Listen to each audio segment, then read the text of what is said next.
Good morning, ladies and gentlemen. Welcome to Gashi Skyman TV. In this video, I want us to look at the leaders who are likely to be re-elected back to parliament. I want us to look at the senators, we look at the president, we look at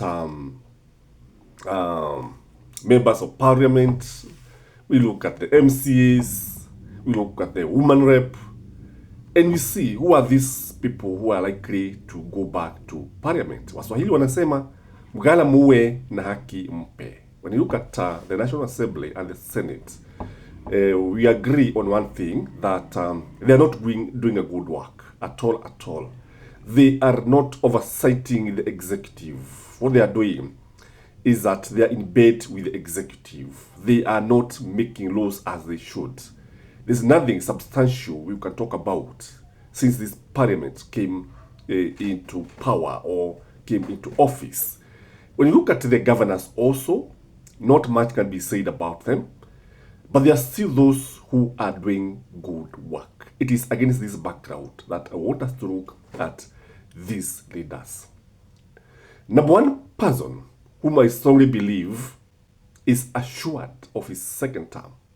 I don't know whether it's second term or third term or fifth term or whichever. And this one is as sure as the sunrise and the sunset. And this one might surprise you. It is Oscar Sudi. My investigations on the people on the ground, Kapsaret, on the ground, Oscar Sudi is loved. People like Oscar Sudi. Others may not like him. Others may have issues with him. But those from his constituency have no issues with him. That is the truth of the matter. The other person who comes to my mind is Murang'a Senator Irungu Kang'ata. Irungu Kang'ata does not need to campaign. The man is on the ground. The man does not even politic. The man is always opening new hospitals. The man is always opening new projects, putting street lights, new tarmac roads, solar lights, name it. But Irungu Kang'ata does not need even one campaign poster. He'll be re-elected with a landslide. The other person is Babu Owino. Babu Owino is loved by the youth. Babu Owino wants to go for the governor. And Babu Owino, whichever position he's going to take in Nairobi, or even whichever part of the country, apart maybe from the part of the Kaijin land, he can easily be elected. In fact, if Babu Owino were to vie even in Kikuyu constituency, he would defeat the current member of parliament with a landslide. If he were to vie for Kiaba or whichever part of Mount Kenya, River Road, Nairobi, Babu Owino would be elected back to parliament. Then there is Sifuna, Edwin Sifuna. Edwin Sifuna may have an easy ride back to parliament. And I understand he wants to change from the Senate of Nairobi to member of parliament in Westlands. And I will give a critical analysis about this when I confirm if this is what he has decided. The other person is Gathoni wa Mushoba.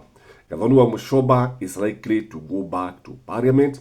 There is George Natebea. If George Natebea is not going to contest for the presidency, if you go for the governor, you'll be elected back to parliament. There is Gladys Wanga. Chances are very, very high that Gladys Wanga may be re-elected back to parliament. Now, there are others who I know that they will be re-elected. I don't know their names, but they will be re-elected. Number one is what I will call Team Gachagua in Mount Kenya. Anybody who vies with Gachagua's party in Mount Kenya, Meru, Nakuru, Naivasha, Gilgil, Olokalao, Kiambu, Nyandarua, Embu, Tharaka Nithi, Nyeri, wherever, even in Murang'a, will be re-elected. Will win that seat. So when you see Rigathi Gachagua campaigning for the unity of opposition, Gachagua is going to have a commanding lead in the National Assembly. His DCP party ndio itakuwa jogoo katika bunge, na it will be that easy. You just need to align yourself with Rigathi Gachagua and sing one term and you win the election. And the number is huge. Number 2 team is what I call Team Raila in Luo Nyanza. Those who will vie using ODM tickets in Luo Nyanza, I'm specifically talking about Luo Nyanza because when you have the ticket of ODM in Luo Nyanza, it's like you have already won the position. Whether you are an MCA, whether you are a member of parliament, whether you are a governor, or whether you are contesting for the presidency, you have the majority votes from that region. So Team Raila Amolo Odinga is going to win in Luo Nyanza. What I can say about Luo Nyanza, or ODM in general, ODM is likely to have fewer number of elected leaders, both in the National Assembly, the Senate, and even in the Council of Governors, because Raila's popularity has been winning every day. The third team is what I would call Team Ruto in Rift Valley, especially in the Kalenjin nation. All those who vie with UDA tickets, all those who follow William Samoei Ruto, all those who win the nomination, the primaries in William Samoei Ruto's Rift Valley backyard are going to win the elections. However, this is what I'm going to say about the coming elections. We know very well that about 80% of leaders are not re-elected back to parliament. 80% of leaders are found wanting by the electorate. The voters show them red cards, and the majority of them are forgotten. But we are also going to see Raila losing very many candidates in Western.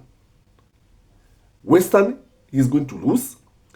And I also think he's also going to lose in the coast. I'm not saying he's not going to win any position. He's going to win some positions, but the number will be fewer compared to the current crop of leaders, current numbers we have from ODM in Western and the coast. And William Samoei Ruto is likely to have more number of leaders elected in Western and at the coast, because you see what will happen. He's the one who is benefiting from this broad-based government, and Raila is the one who is losing. So that is what is likely to happen in those.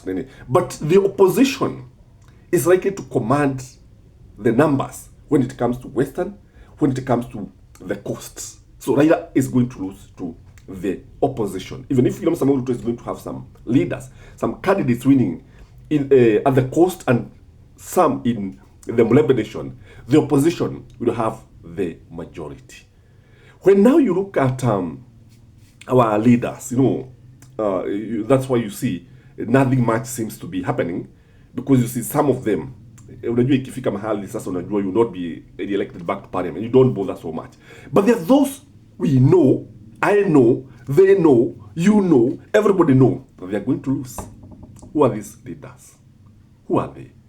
From the MCA all the way to the governors, we know them. And some of them have not even been bothering to go to meet the people. Some of them, even if you hata wafanye nini, hata wapatie wananchi nini, hawezi wakichagulia. What about William Samoei Ruto? Can William Samoei Ruto be elected back to parliament? What do you think? Maybe you can put your comment in the comment section. Otherwise, that is my take. I could be right, I could be wrong. In most cases, we are right. Have a blessed day. Bye-bye.